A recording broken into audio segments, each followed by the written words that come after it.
Aloha, y'all. Daniel Aaron here, your guide to vibrant living. Something totally different than I have shared with you in this context before.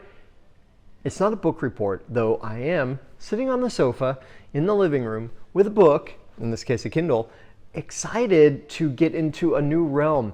And as I think about what would be most valuable and interesting for y'all, one of the things that's occurred to me is I've been so blessed in my life to get to interact with, learn from, have such amazing teachers, many of whom I've never met because they are authors and I've read their books.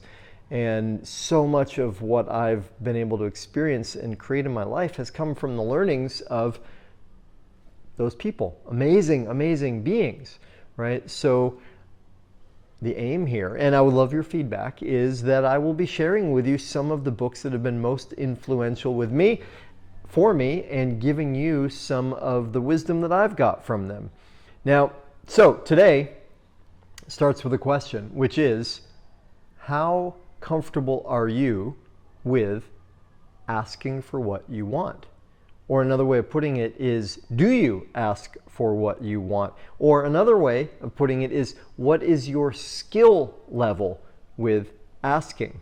Now, of course, you being here with me may know Abraham Hicks, right? Esther Hicks. And I think they titled one of their books after the biblical statement, "Ask and it shall be given." Well, the flip side of that is, if you don't ask, it's much less likely to happen. Now, a book that really changed my life is by Amanda Palmer, and it's called The Art of Asking. I came across this book, 6 years ago maybe. I listened to it actually, though I do have it on the Kindle also. I love physical books, I love Kindle books, I love Audible books, all of them are great to me. And if you don't know her story, it's worth, and I'll just share that little bit now. I'll give you some more tidbits on it another time. Amanda Palmer, you may know her from her music, from the Dresden Dolls or her solo work. And before that, though, super cool story with her is when she was a young musician, not making much money from it, she made her living by being a human statue. Human statues, no doubt you have seen them in various places, right? They stand on the street and don't move, which, believe it or not, is a tremendous skill.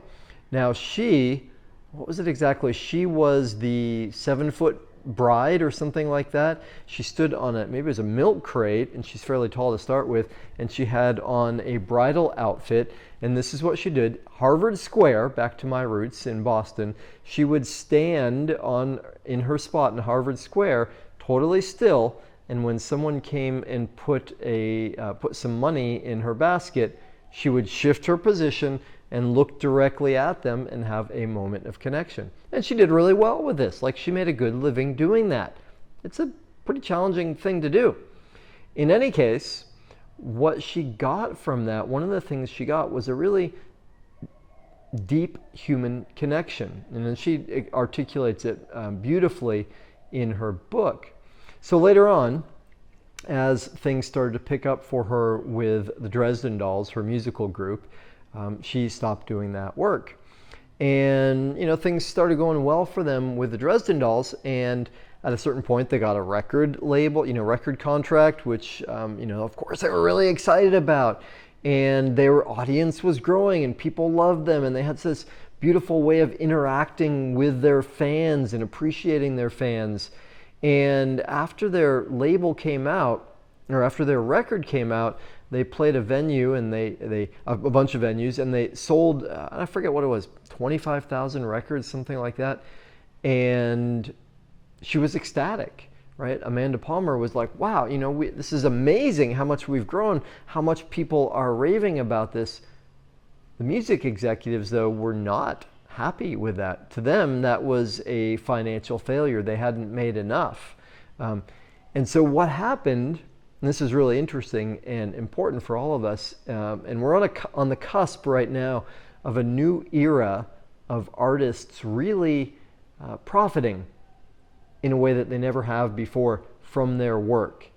Because what's happened throughout the years is record companies are famous for this, and the rap industry has a lot of beautiful, sometimes not so beautiful, poignant articulation about this. Is the executives do really well, the agents, the emissaries do really well, the artists end up with nothing. There's so many stories, not just in music, in painting and writing, so many ways that the artists who are not necessarily skilled in business don't really know the value of their work, right? Somebody else, and I just saw the other night the movie Elvis. Did you all see that? Another great example of Elvis ended up being manipulated by his manager on a financial level. We'll leave that story aside. Amanda Palmer realized at this point, like, this is not going well, right? She was feeling really limited by the label. She's feeling like a success, but they're feeling like a failure. They're limiting what she could do. And so she finally managed to get herself out of the contract. And what she did then changed the music world forever. Was she decided she was going to go direct to her fans, and that was in the early days of what do we call that? Crowdfunding. Crowdfunding has been around forever, of course, on some level, but it became really like a known thing. I don't know, when was that? Around 2010, something like that.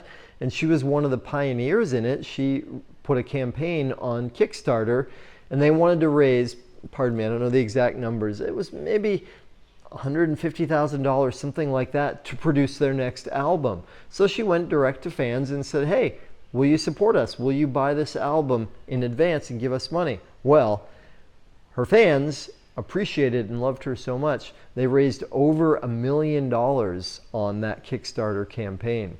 And at that point, that was the highest amount ever raised by a musician in that context. Now, she changed the music industry, and it's continuing to change. We're on the cusp of a new era too, with the advent of NFTs, where artists can retain ownership of their work forever. That's another story for another time. So for now, though, I'll wrap it up by saying, if you haven't read or listened to Amanda Palmer, The Art of Asking, or by the way, or in addition to, great TED Talk she has on The Art of Asking. And why it's important for us is because, I don't know about you, I know for me, I often don't think to ask for what I want. I often don't think to ask for help even with little things. I grew up in a world where the message was you should be self-reliant, do it yourself, right? We celebrate Independence Day. And of course, independence is better than dependence, and yet there's another level, which is interdependence, right? And for those of us who lean toward the spiritual side of things, right, part of what we're learning is, yeah, we are all one. Oneness is truth. So anytime we can ask, we give someone else the opportunity to support. And when we genuinely ask, they could say no. Oh, thank you for asking. No, that doesn't work for me. Or they could say yes. Either way, if we don't ask, we don't know. So my invitation, challenge, opportunity, suggestion for you today is to ask for something that you wouldn't normally ask for. Ask for help, ask for feedback, ask for someone to share something with you, ask for something you need, ask for something you want that seems like a stretch. Right? Another time, another story, we'll talk about, I can almost remember his name, the guy that decided to get to master the art of rejection by asking for crazy things from people. Inspiring story that I'm not remembering very well right now. So I will leave that aside, give you my biggest recommendation for Amanda Palmer and The Art of Asking. Thanks for tuning in. If this is useful, interesting, book time, please let me know and share in the comments. Did you read it? Did you listen? What's your experience with it? What are the books that have changed your life? And what else would you like me to share about? All right, y'all. Thanks for tuning in. May your life be filled with passion and vibrancy. Aloha.